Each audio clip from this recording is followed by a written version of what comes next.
चलिए पहले तो बेटा जानो कि आप लोग केमिस्ट्री को कैसे पढ़ेंगे। सबसे पहले बच्चों को बहुत ज्यादा प्रेशर है कि सर केमिस्ट्री जो है किस तरीके से हमें पढ़ना होता है, क्योंकि जब वो बच्चा क्लास 11th में होता है तो क्लास 11th को वो मौज मौज में क्लास 11th को पार कर देता है, लेकिन क्लास 12th मौज में नहीं जाएगी, क्योंकि यहां पर आपको देखने को मिलता है यानी कि केमिस्ट्री का बहुत ज्यादा बड़ा वेटेज होता है।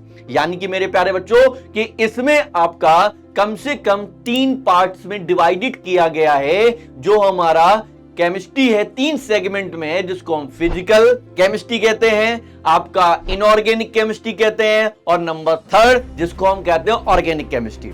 हालांकि बच्चे ऐसे ही सुनते हैं पहले डर जाते हैं, वो ये सोचते हैं कि सर यहां पर ये 3 पार्ट में जो डिवाइडेड किया गया है, इन 3 पार्टों को डिवाइडेड करने के बाद वो क्या क्या है और कैसे कैसे पढ़ना है। इसी के साथ ही साथ इन सभी पार्टों में हमको क्या देखने को मिलेगा और क्या क्या पढ़ाया जाएगा। मेरे प्यारे बच्चों डरने की कोई आवश्यकता नहीं है। जैसे मैं आपको केमिस्ट्री में लेके चलूं वैसे आपको नोट्स बनाने हैं, उतनी सारी चीजें आपको बार बार रिवाइज करनी है, अपने नोट्स को बार बार देखने हैं, अपनी चीजें जो आपने पढ़ी खुद में एनालिसिस करना है, ये आपको बार बार करना होगा। इसी के साथ ही साथ आप सबसे पहले बच्चों को आता है कि सर ये हमारा जो सिलेबस है, सिलेबस क्या क्या है और सिलेबस में हमको क्या क्या पढ़ाया जाएगा और किन किन सिलेबस को कैसे कैसे हम लोग करेंगे। तो बेटा जी एक एक टॉपिक को हम एक एक तरीके से आपको समझाने की कोशिश करते हैं। जैसे जब हम शुरुआत में, जैसे हमारी एनसीईआरटी है, एनसीईआरटी ने आपको जिस टॉपिक वाइज में जैसे जैसे उसने चैप्टर को रखा है, बिल्कुल बेटा मैं हूबहू उसी तरीके से लेके चलूंगा। जैसे पहला टॉपिक आपको देखने को मिलता है जो हमारा सॉल्यूशन यानी कि विलयन कहलाता है। सर पहला चैप्टर है ये हमारा किस कैटेगरी में आता है? हम बात करें कि ये हमारा फिजिकल की कैटेगरी में आता है, यानी कि यहाँ पर आपको ढेरों सारे न्यूमेरिकल्स देखने को मिलते हैं, बहुत ज्यादा आपको इसमें ध्यान देना पड़ेगा। इसी के साथ ही साथ आप आगे बढ़ोगे तो आपको देखने को मिलेगा इलेक्ट्रोकेमिस्ट्री यानी कि विद्युत रसायन, बेटा ये भी हमारा फिजिकल कैटेगरी में आता है। इसी के साथ ही साथ आपको देखने को मिला नेक्स्ट चैप्टर जिसको हम कहते हैं कि केमिकल काइनेटिक्स, ये भी बेटा आपका फिजिकल कैटेगरी में आता है। यानी कि टोटल आपके पास 3 चैप्टर जो हैं ये हमारे फिजिकल की कैटेगरी में आते हैं, यानी कि ये आपके फिजिकल केमिस्ट्री में आते हैं। इसी के साथ आप आगे बढ़ेंगे तो हमारे पास एक नया चैप्टर देखने को मिलेगा जिसको हम कहते हैं D and F block element, यानी कि डी और एफ ब्लॉक के एलिमेंट्स को यहां रखा जाएगा। यहां पर पूरी पीरियोडिक टेबल में डी एंड एफ ब्लॉक क्या क्या वर्क करते हैं, कैसे कैसे काम करते हैं और क्या क्या प्रॉपर्टीज है, क्या सारे गुण हैं, इसमें हम पढ़ने का काम करेंगे। ये पूरा थ्योरेटिकल वे में जाएगा। यहां पर आपको एनसीईआरटी क्वेश्चन भी बहुत अच्छे देखने को मिलते हैं। फिर आपको एक नया चैप्टर देखने को मिलेगा जिसको हम कहते हैं कोऑर्डिनेशन कंपाउंड, यानी कि हिंदी में बोले तो उपसह संयोजक यौगिक। हालांकि ये दोनों चैप्टर आपके इनऑर्गेनिक कैटेगरी में आते हैं और ये दोनों बेहद इंपॉर्टेंट है, क्योंकि आपको उपसह संयोजक यौगिक में कोऑर्डिनेशन कंपाउंड में आपको पढ़ने को मिलती है आईयूपीएसी, और वो आईयूपीएसी नहीं जो आपने पिछली क्लासेस में पढ़ी थी। ये काफी इंटरेस्टिंग और काफी अच्छी होती है और हर बार बोर्ड एग्जाम आपको डालता है। तो आपको 2 पार्ट किस में देखने को मिल गए? इनऑर्गेनिक में। 3 कितने मिले आपको? फिजिकल में। लेकिन भाई साहब यहाँ पे कहानी अब शुरू होती है, क्योंकि अब यहाँ पर आपको देखने को मिलेगा ऑर्गेनिक यानी कि ओसी। बेटा यहाँ पर 5 चैप्टर यानी कि 50% आपको ऑर्गेनिक केमिस्ट्री देखने को मिलेगी और 50% ये ऑर्गेनिक केमिस्ट्री बच्चों के लिए सबसे ज्यादा ये जहर पॉइंट बनता है।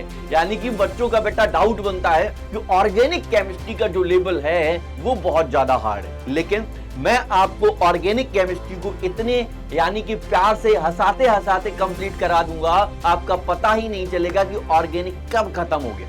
लेकिन जितनी बातें आपको बोली जाए उतना ही आपको ध्यान देना होगा। बेटा ऑर्गेनिक केमिस्ट्री का पहला चैप्टर आता है जिसको हम कहते हैं हेलो एल्केन और हेलो एरीन। बेटा इसको आप हिंदी में बोलो या इंग्लिश में बोलो, दोनों एक ही बात है। हेलो एल्केन और हेलो एरीन होगा बेटा। इसी के साथ ही साथ नेक्स्ट चैप्टर आपको देखने को मिलेगा जिसको हम अल्कोहल, फिनॉल और ईथर कहते हैं। ये अल्कोहल, फिनॉल और ईथर है, ये भी हमारा सेकेंड चैप्टर होता है किसका? ऑर्गेनिक केमिस्ट्री का। इसी के साथ ही साथ नेक्स्ट चैप्टर आपको देखने को मिलता है एल्डिहाइड, कीटोन और कार्बोक्सिलिक एसिड। तो आपने क्लास 10th में जब आईयूपीएसी पढ़ी थी तो वहां पर आपने देखा था कि जो हमारा एल्डिहाइड था, कीटोन था और कार्बोक्सिलिक एसिड था, ये सिर्फ आपके क्रियात्मक समूह यानी कि फंक्शनल ग्रुप के कैटेगरी में आपने पढ़े थे। अब ये यहाँ पर विशाल एक चैप्टर के रूप में पढ़ने को मिलता है किस किस तरीके से आपको पढ़ना होगा। इसी के साथ ही साथ हम नेक्स्ट चैप्टर के जैसे ही मूव ऑन करते हैं तो आपको देखने को मिलता है चैप्टर नंबर इसका आपका 4th, जिसको हम एमीन कहते हैं, और इसी के साथ लास्ट चैप्टर होता है जिसको हम कहते हैं जैव अणु, बायोमोलिक्यूल।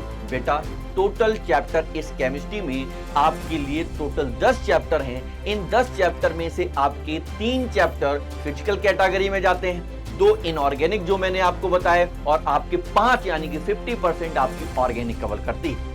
ऑर्गेनिक केमिस्ट्री में आपको बहुत सारी रिएक्शंस देखने को मिलेंगी, वो सारी रिएक्शन यानी कि वो सारी रासायनिक अभिक्रियाएं देखने को मिलेंगी जो बच्चे देखते ही पसीना छोड़ जाते हैं। लेकिन मैंने आप लोगों के साथ एक प्रण किया है कि आप सभी लोगों को केमिस्ट्री में वाकई में कोई डाउट नहीं होगा, लेकिन आप लोग अगर बताए हुए मुद्दे पर और पते पर चलेंगे तो। अब केमिस्ट्री को पढ़ना कैसे और मैं आपको कैसे पढ़ाऊंगा? देखिए भाई, पहले केमिस्ट्री में मैं आपको पूरी फिजिकल कैटेगरी में एक एक बात लेके जाएंगे। केमिस्ट्री में जैसे ही आप एक एक चीज पढ़ेंगे, एक फार्मूला आएगा फिजिकल में, उससे रिलेटेड हम आपको न्यूमेरिकल कराएंगे, जैसे आपको पता चले कि उस फार्मूले को कैसे यूज किया जाता है। उसी के साथ ही साथ आपको क्या करना होगा, फिजिकल में इसी तरीके से हम एक एक बात पढ़ाएंगे, जो आपका इंपॉर्टेंट सेक्शन होगा उसको कवर कराया जाएगा। उसी के साथ ही साथ हम आपको एक अच्छे तरीके से फार्मूला वे में एक आपको सीट प्रोवाइड करवा देंगे, या आप अपने शॉर्ट नोट्स भी बना सकते हैं कि जिसमें आप कंप्लीटली जो फिजिकल के फार्मूले हैं वो एक साथ लिख सकें। इसी के साथ ही साथ जब आप इनऑर्गेनिक में आओगे, इनऑर्गेनिक आपका टोटल बेस्ड ऑन थ्योरी होता है, इसको ज्यादा से ज्यादा आपको बार बार पढ़ना पड़ेगा। इसी के साथ ही साथ इसमें आपको एनसीईआरटी जो क्वेश्चंस मिलेंगे वो आपको प्रोवाइड करवाए जाएंगे और आपको समझाया जाएगा। अब फिर से बात आती है ऑर्गेनिक में। ऑर्गेनिक में बेटा पहले हम हर एक टॉपिक को बेहतरीन लेवल से कवर करवाएंगे। कवर करवाने के साथ ही साथ उसमें जो रिएक्शन का फंडामेंटल होगा उसको बहुत अच्छे से समझाया जाएगा। रिएक्शन का फंडामेंटल में कई ऐसे पार्ट्स बनते हैं, क्या होता है जब, what happens when, how to obtain, कैसे प्राप्त करोगे, कंप्लीट द रिएक्शन, रिएक्शन को कंप्लीट करिए यानी कि पूर्ण करिए। इसी के साथ साथ एक और पार्ट बनता है जिसको कहते हैं नेमिंग रिएक्शन, यानी कि जो नाम की अभिक्रियाएं होती हैं उनको भी कंप्लीट करना होता है। ये बोर्ड एग्जाम में हर बार रिएक्शन आपको देखने को मिलती है, लेकिन इन रिएक्शन को एक शॉर्ट टर्म में, एक शॉर्ट तरीका से, एक ट्रिक के माध्यम से और बार बार रिवीजन जो बार बार बोर्ड एग्जाम में पूछी जाती है उनको आपको कंप्लीट में करवा दूंगा, जिससे आपको पूर्णता कोई दिक्कत नहीं होगी। अब रिएक्शन का फंडामेंटल होगा। अब जैसे हाउ टू ऑब्टेन हम लोग पढ़ रहे हैं, कैसे प्राप्त करोगे, है ना, या कंप्लीट द रिएक्शन पढ़ रहे हैं, तो इनकी क्लास हम आपको कोशिश करेंगे कि आपसे एक क्लास अलग से प्रोवाइड करवाई जाए, जिससे सिर्फ आप वो रिएक्शन को देख पाए। देखो मेरे प्यारे बच्चे, अलग अलग टीचर आपको अलग अलग तरीके से पढ़ाएंगे, लेकिन मेरा मानना यह है कि अगर हम फिजिकल पढ़ रहे हैं तो सिर्फ फिजिकल को अभी जाने, क्योंकि हमें फिजिकल को कंप्लीट करना है। क्योंकि बेटा हमारा माइंड सेट होता है जो, वो माइंड सेट एक ही चीज को पकड़ता है। ऐसा बिल्कुल नहीं होता कि आपने एक फिजिकल का पार्ट पढ़ लिया, एक ऑर्गेनिक का पढ़ लिया, एक इनऑर्गेनिक का पढ़ लिया, तो आपका माइंड डाइवर्ट हो जाता है। ठीक है मेरे प्यारे बच्चों, तो इसका मतलब ये सर समझ में आता है कि आप जब फिजिकल में पढ़ रहे होंगे तो फिजिकल ही हम आपको पूरा कंप्लीट कराएंगे, फिर इनऑर्गेनिक में पढ़ेंगे और फिर देन हम पढ़ेंगे ऑर्गेनिक में। इसी के साथ ही साथ आप लोगों की टेस्ट सीरीज ऑलमोस्ट लॉन्च हो चुकी है। उन टेस्ट सीरीज को आप बहुत अच्छे तरीके से दीजिए। जितने भी डाउट्स आपके बन रहे हैं वो आपके चैप्टर के अंदर कवर हो जाएंगे। ठीक है मेरे प्यारे भाइयों, तो जितनी भी डाउट हैं, जो भी चीजें हैं, आपको पूर्णता आपको बहुत ही जल्द समय में आपके सामने हम सारे लोग आने वाले हैं। जहां जहां आप पढ़ रहे हैं, पढ़ते रहिए मन लगा के, क्योंकि आपका जो समय है बेटा ये बहुमूल्य समय है। इस समय को व्यर्थ मत करिए। मुलाकात करते हैं आप लोगों के साथ एक नेक्स्ट सीरीज के साथ। तब तक लोग आप लोग घर पर रहें, मस्त रहें, दुरुस्त रहें। ओके भाई, जय हिंद।